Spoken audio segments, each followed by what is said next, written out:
afternoon guys. Andito tayo ngayon guys sa Bustos Dam. Unti-unti na po silang nagpapakawala ng tubig guys.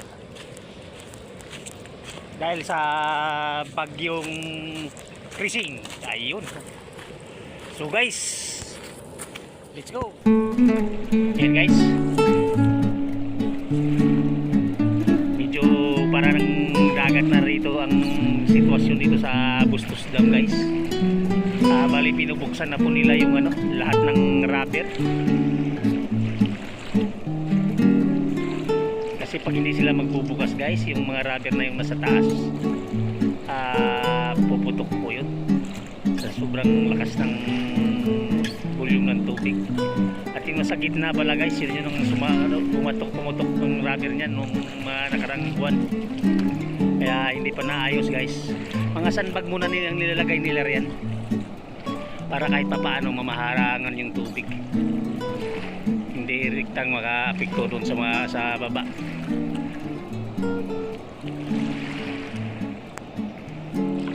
Ayan o. So guys, kailangan mag-iingat yung mga kababayan natin doon sa mga babang lugar, kagaya ng Apalit, Hagonoy, Bulacan, at yung bahagi ng Mikawayan. Sa kapit lalawigan guys, yung Pampanga, yun doon punta ng tubig na ito, doon sa kanilang bagsak papuntang sa gilid. Tabi na po kasi sila ng dagat, kaya nag-aabot na yung alat at saka tabang doon. Ayun, lulubog sila ron.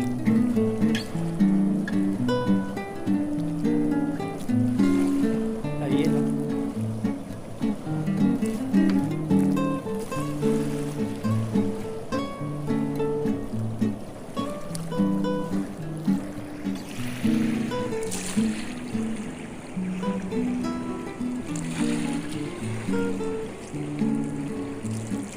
Dinahan-dahan pa nila yung pagpapakawala, hindi sabihin para hindi mabibigla yung kasi pag lubusin talaga guys yung mga na ito, mga damo na yan, hindi mo na makikita yan. Pero malakas na rin yung yan, yung volume yan guys. Nasa gitna ka na rito.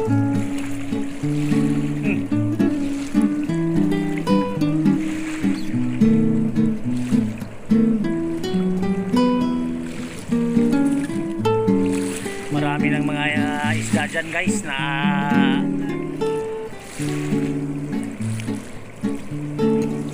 naanod sa pasama sa tubig.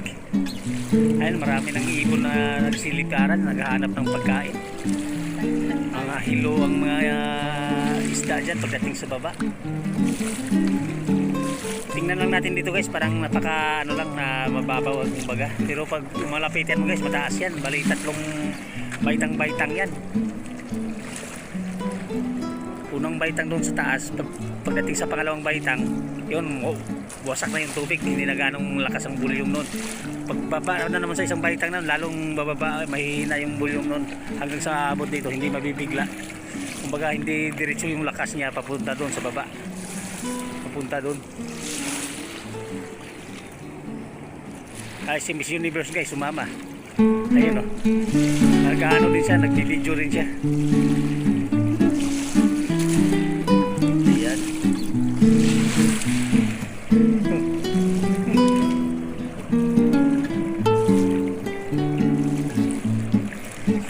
Makulimlim pa rin ang panahon ngayon guys, at andyan pa rin yung ulan na pabugso-bugso, malakas na pabugso-bugso. Buti ngayon at tinisipukan natin na medyo mahina pa yung ulan at tayo nakalabas ngayon dito sa area na to. Dilim ng kalangitan Nagko-control din yung doon, yung Angat Dam doon na pag nagbawas ng tubig. Bali galing pa to sa bundok. Kaya ganito lang ang malalay lang yung pagbabawas nila. Dahil kinukontrol ng Angat Dam din doon yung ano, yung papunta rito. Dahil nga binaba lahat ng ano, rubber gate.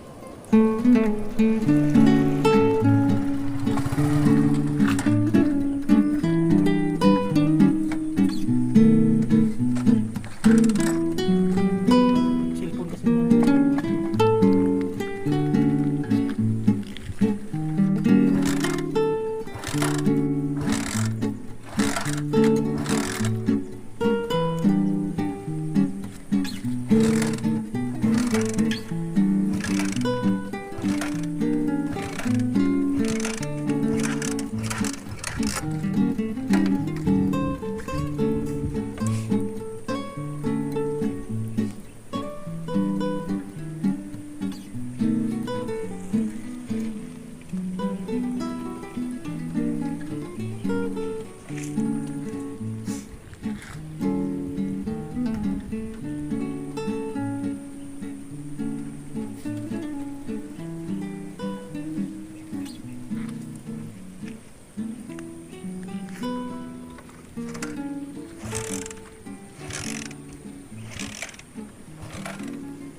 Yun guys, pag kailangan ng guys, magre-rescue yun, yung bangka na yan, malaki yung bangka na yan, yun ang magre-rescue guys. Antabay na lang yan, monitor sa tubig yan kung kailangan bang mag-rescue mamaya, kasi kadalasan kasi magpakawala yung mga dam guys, lalo na yung Angat Dam sa gabi. O ganun po.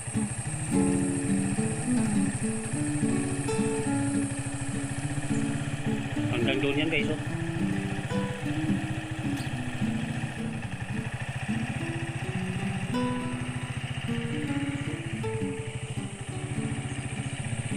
Lumakas-lakas na yung agos doon guys, oh. Tinatangay na yung mga water lily.